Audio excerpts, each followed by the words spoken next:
everybody. Welcome. Hello. Welcome to another episode of Gossip Finance. I am your host, Alacia Singer. I'm Duncan Sandlin. How's everybody doing today? How are you today, Lacey? Well, I'm absolutely fabulous. Spring is in the air and shenanigans all the way around for us to rip on, so Absolutely. feels like a good day. Absolutely. So, we got some fun stuff today. We're just going to do some fun clips that we hadn't gotten to, that we've been kind of interested. We have to clean out the file a little bit, right? Yeah. We have some things that have been slacking up a little bit. Mm-hmm. This is our weekly dump, right? What do we? Right? Yeah. And then they did dumps. They call them dumps, big, massive dump.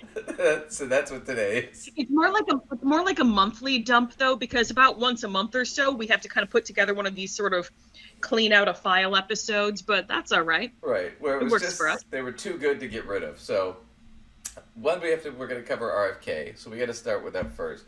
So RFK Jr., his whole candidacy, he's basically a spoiler candidate, right? Most third-party candidates are.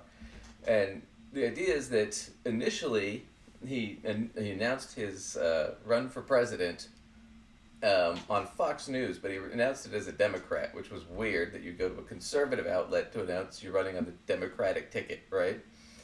Well, I know. Why would you do that? I know, it was weird. And then Fox News started airing him a lot on there because they thought he'd be a spoiler for Biden. Well, the problem was they aired him so much that a lot of Trump supporters, or Republicans who didn't really like Trump especially, but didn't want to vote for Biden, now are like, well, I'll just vote for RFK instead of Trump. So he takes now pretty evenly from both.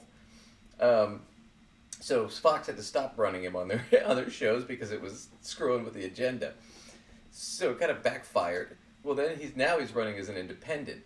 But the whole point is he thinks he can be a spoiler for Biden and get Trump reelected. And that's the whole point of his campaign. It's all a scam. He's not trying to win. He's not even running in every state. In fact, right now, I think the only state he's in is Idaho or something. Interesting. Well, and you know what? Idaho tends to go Republican anyway, so if he's going to split off a vote, he's going to actually... Right. I mean, he's not really robbing from Biden is kind of my point. Like, he's not going to be taking anything there. I'm guessing he didn't get his paperwork in by certain states' deadlines because they all have various deadlines if you're going to make any type of ballot. So he probably didn't get in for most of that. Well, he picked his strategy is pretty shoddy at best. Oh yeah, it's terrible. So anyway, so we're gonna jump in, but I want to start with this just to give you a sense of this guy and how he's a total nut job, right? So here are his comments about January 6th, about the insurrection at the Capitol building, and it's just craziness. All right. Latest I'm controversy drinking surrounding coffee his now. I comments feel like about I should January have something 6th. stronger. The campaign said in a fundraising message stating that protesters that day had been, quote, stripped of their constitutional liberties was an error. Then, in an email to supporters, they said, quote, I have not examined the evidence in detail, but reasonable people, including Trump opponents, tell me there is little evidence of a true insurrection. They observed that the protesters carried no weapons. Now, he later clarified, saying that statement was incorrect. All right, what's going on here, Mark, with RFK Jr.? Well, he's just accustomed to saying whatever comes into his mind, and some of the stuff that comes to his mind is crazy. Stroke or something? Like, 7 months after 9/11, he in famously said Michigan, in Pennsylvania, and all over. Yeah, that's just crazy. So he's so it's just like he said. He just says whatever comes into his head. He's a wealthy Kennedy, right? And he thinks because of that he's untouchable. So he just says that none of the other Kennedys want to get behind. He claims, well, I have a large family. Some of them support me. Yeah, your uncle's cousins, best friends, daughters, sidekicks, dog, maybe. Right. I mean, the bulk of his, like, the nuclear, like, core of his family is like, no, not our support. Right. It's he did his sister, I know for a fact, his mother, I think. But then he's like, well, I have a big family. And as Lacey put it, it's like, yeah, my best friend's sister's cousin's girlfriend. There's this kid who's going out with this girl, and he said he'd vote for me. So it's like... it's just weird. Anyway, so that's the whole thing. So he thought that January insurrection was fine. He didn't have a problem with it. He lied and said they didn't have weapons. He lied and said nobody was really hurt. It wasn't a big deal. I mean, so there's that craziness right there. So already he's just nuts. He's full of shit. So now we're going to watch this. So this is just sort of some general right-wing policies, and I think this is Alex Wagner, and she's going to jump in on this because she's going to pile on because it's just crazy. If you are unfamiliar, Fox host Sean Hannity devotes a significant portion of his show each night to attacking President Biden. But recently, another candidate has captured his attention, Robert F. Kennedy Jr. If you are a left-wing voter, Kennedy, frankly, gives you all the nutty Biden, Bernie Sanders, Green New Deal, climate alarmist, religious cult policies, maybe without the corruption and sleaze and the chaos, and he definitely knows what day of the week it is. If you're a left-winger, you'll love RFK Jr., according to Sean Hannity. So you see, even Fox News and the right wing, that's what they want. They want him to be a spoiler for Biden. And that's what they're pushing. Which is stupid for Hannity, because there aren't liberals watching Hannity. And if we are, we're just... I was going to say, so Fox News, like, somebody over there has to have enough of a brain to stop and realize, we're Fox News. So of our viewers, what percentage of them sway Democrat or liberal in any respect? Well, and of those... like less than 5, or people who watch them consistently. Maybe like here and there you end up with some liberals like that see things here and there, but they're not tuning in consistently. No. So if he's like trying to rah, hey liberals, you should totally go for this guy. Right. Spoiler alert, you don't have liberals watching your show. No. Liberals don't give a crap about your show. No, it's... Liberals are watching basically everything but your show. Yeah. No, What you're doing is advertising toward your own conservatives. Right, but the other thing is it's a slight wink to his audience of, see, liberals are stupid, they'll vote for him and then we'll win. Right? That's what he's trying to do there. But we'll jump back in with Alex because it gets crazier here. Today, we learned that particular argument may be part of a broader Trump world strategy to elevate RFK Jr. among liberal voters by raising his profile on the issues they care about the most.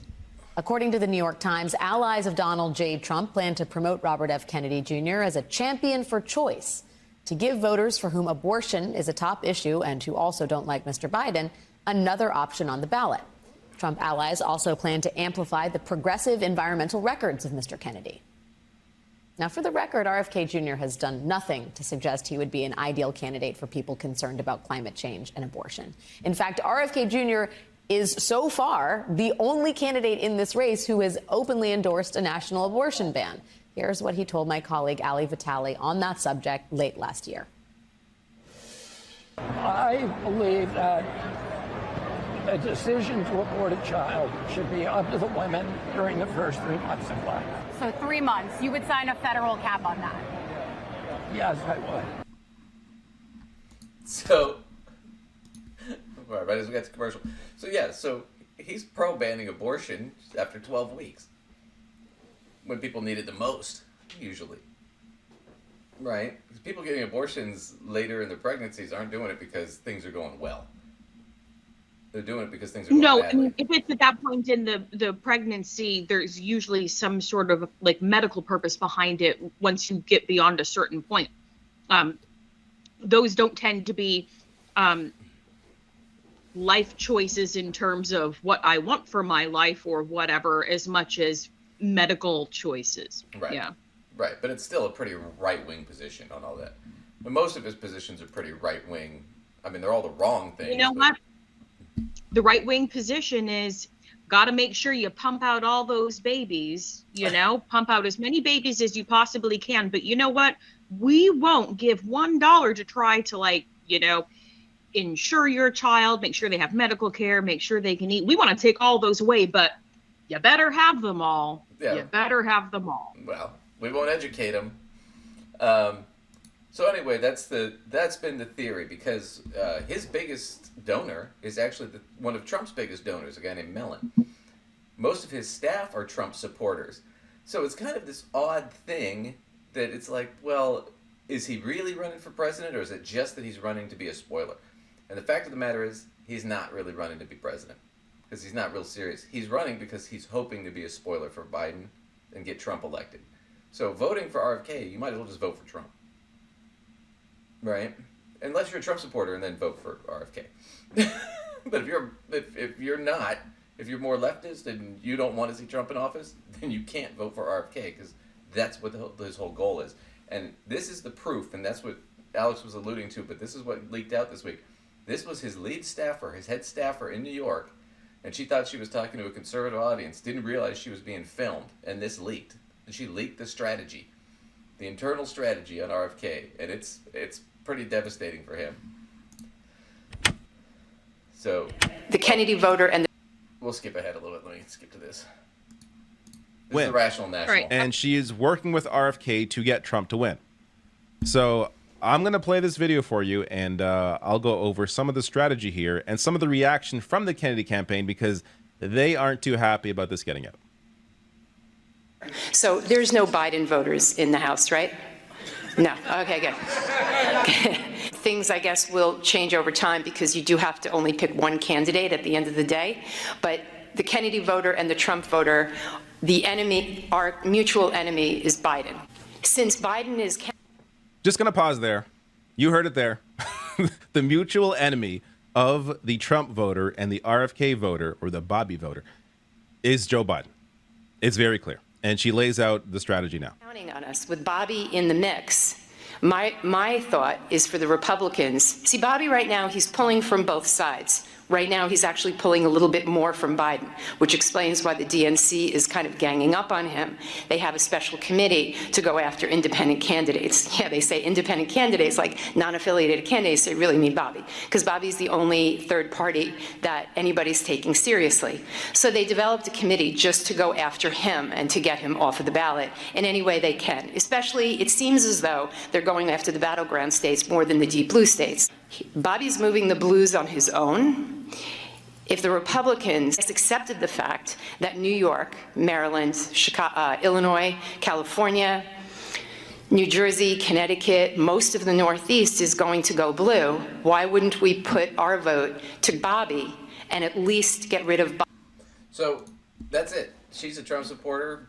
RFK's a Trump supporter. This is not about being the president. This is about rat fucking the American public to get Trump elected by a minority.